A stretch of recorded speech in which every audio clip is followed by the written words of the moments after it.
여러분들의 투자 내비게이션 주식부자 주부입니다. 여러분의 시간은 금입니다. 1.5배속으로 보시기 바랍니다.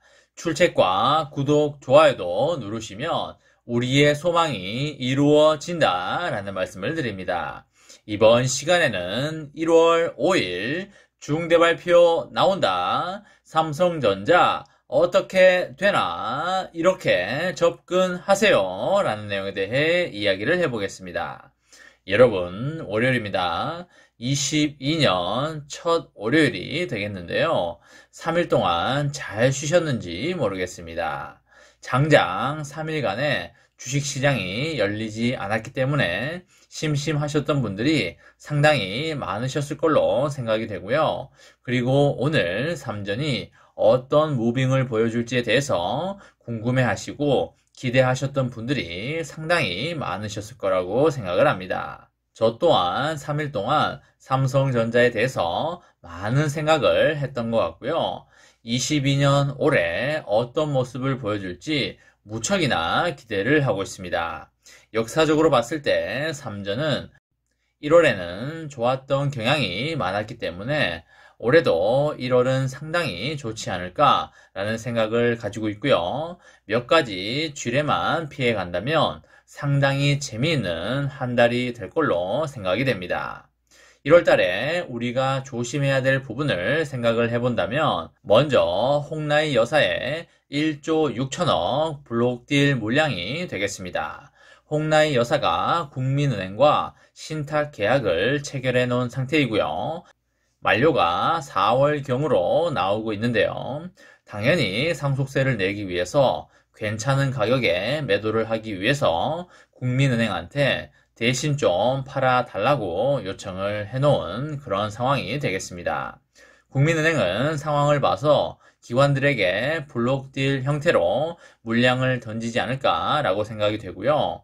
그리고 4월에 상속세를 내야 되기 때문에 반드시 매도를 해야 되는 그런 상황에 있기 때문에 매도 시점을 2월, 3월로 끌고 가지는 않을 걸로 판단이 됩니다.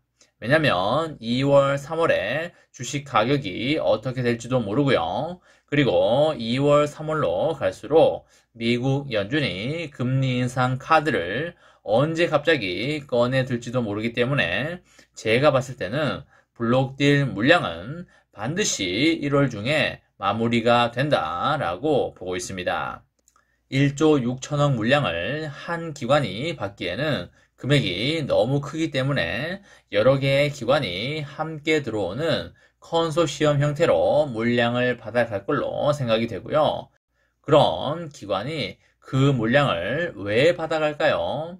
그쵸? 기관이 자원봉사를 하는 집단도 아니기 때문에 당연히 시세 차익을 보고 시장에 던지려고 사는 것이다 라고 이해하시면 되겠습니다.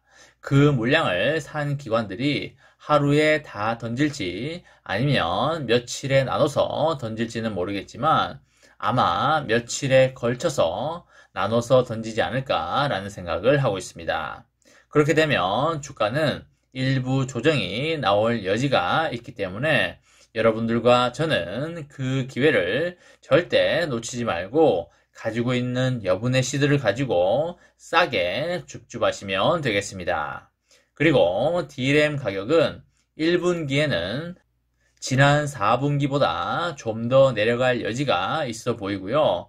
이 흐름세는 빠르면 2분기에 끝이 날 것 같고 좀 더 길어진다 싶으면 3분기 정도까지 갈 걸로 보입니다. 아무리 길어봐야 3분기에는 DRAM 가격이 바닥을 찍는다고 보는 게 맞기 때문에 그렇게 되면 외국인들은 1분기나 2분기에 매수가 들어올 것이기 때문에 주가는 1분기나 2분기에 튀어올 수 있다고 보는 게 합리적이다라고 말씀드릴 수 있겠습니다. 외국인들은 DRAM 가격의 추이를 매일매일 실시간으로 보고 있기 때문에 반등하기 시작한다면 바로 매수가 들어올 것이기 때문에 일반 개인들은 외국인의 정보력을 절대 따라갈 수 없다고 인정을 하시고 미리미리 많이 담아 놓으시기 바랍니다. 미리 담아놓는 게 외국인들보다 더 싸게 사는 방법이라는 말씀을 강하게 드리도록 하겠습니다. 그리고 이번 상반기에 가장 큰 쥐레라고 할 수 있는 게 무엇이 될까요? 그쵸? 미국 연준의 금리 인상이 되겠습니다. 이제 공부가 많이 되어 있는 우리들은 미국의 금리 인상에 대해서 별로 겁을 내지 않지만 공부가 되어 있지 않는 분들은 아마 이번 금리 인상으로 인해서 주식장이 많이 흔들리기 시작한다면 엄청난 공포를 느끼게 될 것이고요. 손해를 보고 팔아버리는 개인들도 많이 발생이 될 것입니다.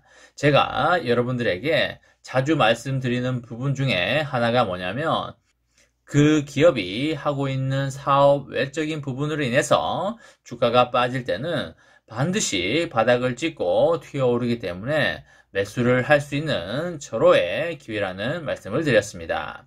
미국의 금리 인상이 올해 상반기에 이루어질 확률이 거의 100%에 가까워졌고요. 기정사실화 되어 있습니다. 원래는 6월, 7월 정도에 시작할 수도 있다고 그랬다가 지금은 3월에 시작할 수도 있다는 이야기가 많이 흘러나오고 있습니다. 우리는 3월에 시작하겠다라고 생각을 하고 대비를 해 놓고 있으면 전혀 문제가 없다는 말씀을 드리겠고요. 걱정할 필요가 전혀 없는 것이 되겠습니다. 손해를 보고 파는 행동은 절대 있어서는 안 되겠다라는 말씀을 드립니다. 1월 5일에는 미국 연준의 의사록이 공개될 예정인데요. 그때까지는 외국인이 눈치를 보는 장세가 나오지 않을까라는 생각을 하고요. 의사록 공개 내용을 보고 외국인들이 움직일 걸로 그렇게 판단이 됩니다. 살짝 출렁일 수는 있겠지만 1월에는 삼전이 통상적으로 좋았기 때문에 괜찮은 흐름을 기대해 볼 수 있겠다라는 말씀을 드리고요. 여러분들 아시다시피 지금 미국에서는 테이퍼링이 진행이 되고 있는데요. 지난해 12월 15일에 연준에서 어떤 말을 했었냐면 올해 1월부터 테이퍼링 규모를 매월 300억 달러로 확대한다고 발표를 하였습니다. 300억 달러를 자세히 들여다보면 국채가 200억 달러이고요. 주택저당증권인 MBS가 100억 달러가 되겠습니다. 여러분, 테이퍼링을 한다는 말이 무슨 말인지 다들 아실 겁니다. 자산 매입을 축소함으로써 시장에 달러를 푸는 양을 줄여 나가겠다는 말이 되겠고요. 시장에다가 유동성 공급을 줄여 나가겠다는 말이 되겠습니다. 그러면 유동성을 왜 줄여 나가는 것일까요? 그렇죠. 코로나 사태가 극심했던 때보다 경기가 지금은 많이 좋아졌고 실업률도 낮아지고 있다는 이야기가 되겠습니다.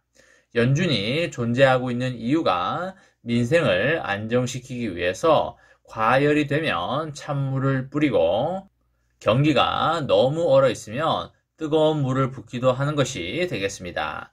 연준이 생각하기에 미국 경제가 슬슬 과열로 가고 있다라고 판단을 하고 있는 것이 되겠습니다. 물가 상승세와 개선된 고용 상황을 감안해서 작년 11월 정례회의에서 결정한 축소 규모인 150억 달러보다 2배를 늘린 것인데요. 이에 따라서 테이퍼링 종료 시점도 기존의 22년 6월에서 3월로 앞당겨졌습니다. 미국의 금리 인상에 대해서 걱정하시는 분들이 제법 많이 계실 걸로 생각을 하는데요. 미국의 금리 인상으로 인해서 변동성은 당연히 발생이 되겠지만 그 변동성을 기회로 가져가시면 너무나 좋다라는 말씀을 드리고요. 여분의 시드는 항상 남겨놓으시길 바라겠습니다. 그리고 기회가 온다면 분할 매수로 대응을 하시면 되겠고요. 삼전은 올해 상당히 올라갈 것이기 때문에 무조건 싸게 담는 사람이 승자라는 말씀을 드립니다. 삼전의 장기 투자로 행복한 인생을 만들어 가시기 바랍니다. 이번 시간에는 1월 5일 중대 발표 나온다. 삼성전자 어떻게 되나? 이렇게 접근하세요. 라는 내용에 대해 이야기를 해보았습니다. 저와 함께 삼성전자 장기 투자로 행복한 미래를 만들어 가실 분은 구독과 좋아요를 눌러주시면 감사하겠습니다. 마지막으로 파이팅하고 마치도록 하겠습니다. 하나, 둘, 셋, 파이팅! 감사합니다.